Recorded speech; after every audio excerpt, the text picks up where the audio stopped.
يا مساء الفل عليكم حبايبي، ازيكم عاملين ايه؟ انا امنيه سامي. اللي لسه اول مره يشوفني ما ينساش يعمل لايك وسبسكرايب عشان يوصلك كل جديد. النهارده ان شاء الله هوريكم طريقتي في عمايل الفته المصري. طبعا هو العيد خلص، وهنا دي كنت عاملاها في خامس يوم العيد لاني كنت عاملاها ليله الوقفه برضو. مش عارفه ليه بالنسبه لي الفته المصري دي من اسرع الاكلات، يعني بحس انها اكله منجزه جدا وسريعه جدا. ده بالنسبه لي انا. النهارده وصفتي ان شاء الله هتعجبكم وهتلاقوها سهله وبسيطه جدا. وعملت جنبها شويه لحمه متشوحه عشان لما عملتها لهم قبل كده عملتها لهم باللحمه المسلوقه، فقلت تغيير يعني النهارده قلت اشوح لهم شويه لحمه. وكده كده بحتفظ بالشوربه بتاعت اللحمه المسلوقه في الفريزر، البقى منها من لما عملتها اول مره رحت محتفظه بالباقي من الشوربه في الفريزر، قلت عشان اعمل فته تاني يبقى الشوربه معايا جاهزه. فالنهارده برضو هعرفكم طريقه اللحمه الضاني المتشوحه، بجد بتبقى حكايه ودايبه زي ما انتم شايفين كده، شايفين دايبه ازاي؟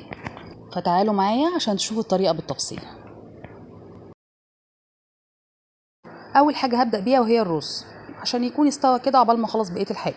بحط معلقه سمنه كبيره واحب ازود لها معلقه زيت. بحب اعمل الرز بسمنه على زيت عشان بيديني الرز كده مفلفل وجميل. انا مش هعمل كميه كبيره، انا هعمل حوالي طبق كبير كده، فبنزل بكوبايه رز واشوحهم كويس جدا مع السمنه على الزيت علشان احاول ان كل رزايه يتعمل لها كفر بالسمنه والزيت. بوريكم هنا ان الرز خلاص اتغلف كويس. هبدا انزل بقى بكوبايه ميه، الكوبايه اللي نزلت بيها بالرز هي نفسها كوبايه ميه، او الميه تغطي الرز بحوالي عقله صباع صغيره. هنبدا بقى ننزل بحوالي معلقه صغيره ملح، واول لما الرز ينزل ميته نوطي عليه ونسيبه لحد ما يستوي.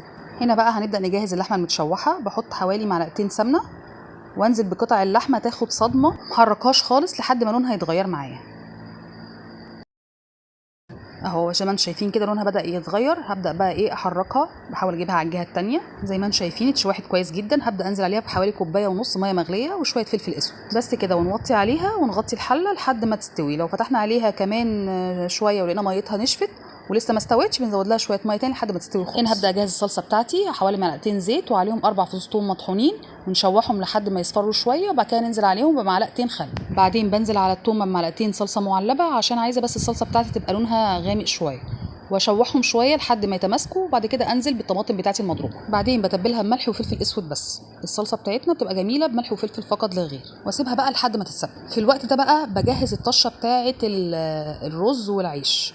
بجد انا كنت الاول بسقي العيش والرز بشوربه عادي جدا، لحد ما بقالي فتره كده عرفت ان في حاجه اسمها طشه تتحط للرز والعيش. بجد حاجه كده اختراع، مش عارفه ازاي كنت بعمل الفته من غيره. هي بسيطه جدا، بتجيبي معلقه سمنه كبيره وتنزلي عليها ب3 فصوص ثوم مطحونين وتشوحيهم لحد ما يصفروا شويه. اول ما يصفروا هننزل عليهم بمعلقه خل كبيره ونشوحهم شويه معاهم، بعد كده ننزل بالشوربه بتاعتنا. بجد مش عارفه ازاي كنت بعمل فته من غيرها، بخليها الفته مديه طعم رهيب. كل اللي اكلها فعلا حس بفرق رهيب في الفته. زي ما انتم شايفين الشوربه اللي انا حاطه دي، زي ما قلت لكم كنت لما سلقت اللحمه قبل كده حطيت الباقي من الشوربه في الفريزر بطلعها وقت ما بعمل الفته على طول. هنا بقى هبدا اجهز العيش بتاع الفته. بحط مع حوالي معلقه سمنه كبيره كده حلوه، وابدا اغلف كل العيش بتاعي. انا عندي الاير فراير هدخله الاير فراير، انت لو عندكيش الاير فراير بتدخليها الفرن عادي في صينيه، او ممكن تشوحيها على البوتاجاز لحد ما العيش يتحمص. انتوا بتشوفوا الطريقه الاسهل ليكوا ايه واعملوها. انا عن نفسي اسهل حاجه ليا ان انا بغلفها زي ما انتم شايفين كده وادخلها على الاير فراير تتحمص. هنا بوريكم ان اللحمه خلاص استوت معايا. انا كنت صراحه فتحت عليها من شويه لقيتها لسه ما استوتش، فقمت مزودها شويه ميه. هنا هبدا بقى احط لها شويه الملح. الملح ما بيتحطش الا في الاخر عشان يسهل عمليه السوا واللحمه ما تشدش معايا.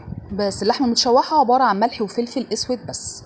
هنا بقى يعني في تركه بتديها طعم وهمي، يعني بنعمل لها فحمايه في النص ونغطي عليها ربع ساعه كده لحد ما تشم الفحم كله. زي ما انتم شايفين اللحمه سايبه لها شويه صوص كده عشان لما اجي اسخنها اتقل الصوص بتاعها، يعني يساعد على التسخين. وابدا انزل بقى على الفحمه سرسوب زيت عشان عقبال ما يولع، واغطي عليها ربع ساعه عشان تشم الفحم كويس كده. تمام، العيش بتاعي اتحمص. هبدا انزل عليهم بقى بالطشه اللي انا عملتها لكم دي اللي هي بالشوربه والتومه. اسقي العيش كويس جدا كده عشان العيش يدبل شويه، يعني مش عايزه برده بيبقى فيه شويه قرمشه. وانزل عليه برده بشويه صلصه صغيرين، وابدا اقلب بقى العيش كويس مع الخلطه دي. اهم حاجه بس ما تسقوش العيش الا لما تكونوا فعلا هتاكلوا دلوقتي عشان اللي يبقى فيه زي ما قلت لكم شويه قرمشه. هنبدا بقى ننزل بالرز بتاعنا.